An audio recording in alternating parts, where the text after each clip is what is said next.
आहे जारी रहंदी जंग असांजी जारी रहंदी जारी आहे जारी रहंदी जंग असांजी जारी रहंदी। हेलो नाज़रीन, अॼु मां हिते आयो आहियां। शायदि हिननि खे का गाॾी वाॾी धक हणी वई आहे। मां हिननि खां पुछां त छा मसइलो आहे हिननि जो। बाबा ॾियो ख़बर, तव्हां हिते तव्हांखे गाॾी वाॾी छॾे वई आहे, छा को मसइलो आहे तव्हां सां?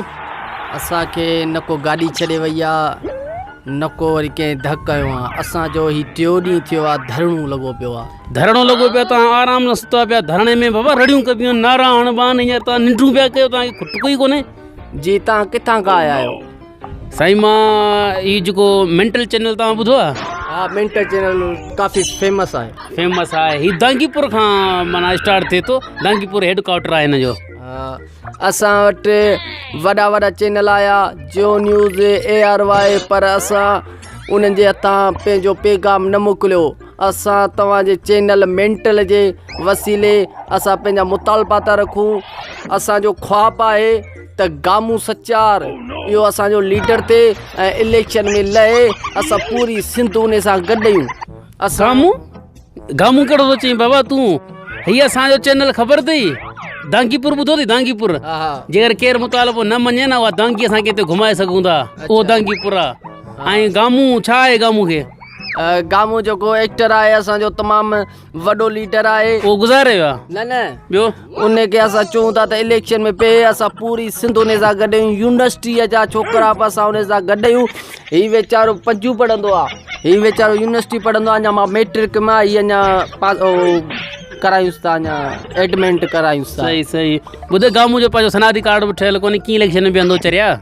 न न, असां लड़ंदासीं। असांजो ख्वाबु आहे, असांजो इतिजाज जारी आहे त गामू खे इलेक्शन में लड़णो पवंदो। असांजा इहो मसइला हल करे सघे थो सिर्फ़ु गामू सचार। हा जी, त नाज़रीन, हिननि जो ख्वाबु आहे त गामू जेको आहे उहो गामू माना मुल्क जो वज़ीर आज़म थिए ऐं इमरान ख़ान खे हटायो वञे, ईअं न बाबा?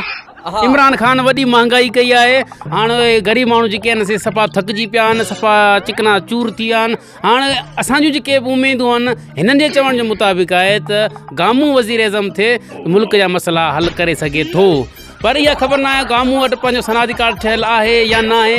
इहो गामू आयो आयो आयो गामू आयो आयो आयो गामू आयो आयो आयो गामू आयो। गामू को भला तव्हांजे फुफीअ पुट आहे, एॾी हिमायत पिया कयो। हिन मेंटल टीवीअ ते सभिनि खे बांह ॿधी थो चवां त गामू असांजो सचो पको लीडर अॻियां थी। सिंध जा सभु मसइला तूं ई हल करे सघीं थो, न त ॿियो ठीकु आहे ठीकु आहे। हाणे रो न, हाणे जेको तंजणनि में ॿियो ॿार हारे वेठो, हिन खां मां पुछां हिन जी राय छा आहे? ॿार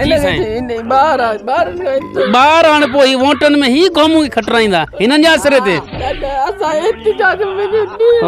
खदड़नि जी फौज खणी तयारु कई अथई। बाबा हाणे तव्हांजो मुतालबो बिल्कुलु पूरो थी वेंदो ऐं तव्हांजो गामू बिल्कुलु ई दांगीपुर जो छा पर हिते जो मुल्क जो सॼो वज़ीर आज़म थी वेंदो। ठीकु आहे न? पोइ दांगीपुर जा मसइला हुजनि चाहे के शहर जा मसइला हुजनि, सभई हल थी वेंदा। असां उमेद था कयूं त गामू तव्हांजो वज़ीर आज़म थींदो। हाणे महिरबानी करे धरणो हटायो। सचो पको लीडर आहे गामू। आयो आयो आयो आयो गामू आयो। हाणे ठहियो ठहियो। ॿुध हाणे खणो टीन टपड़, हितां रस्तो ख़राबु न कयो। हितां DSP गाॾी वेंदी हींअर, हितां रस्तो ख़लास कयो। रजिस्टर थी वियो इहो एतिजाज रजिस्टर करे छॾियो आहे न असां, DIG करे छॾियो आहे। मानी हिनखे मानी कोन कजे, 3-4 ॾींहं तूं मां शइ मेलो लॻे पोइ शइ ठीकु आहे। रजिस्टर थी वियो, सभु कुझु थी वियो। DIG अचे त पोइ तव्हांजा मसइला हल थिया। नाज़रीन, मूं धरणो ख़तमु कराए छॾियो आहे।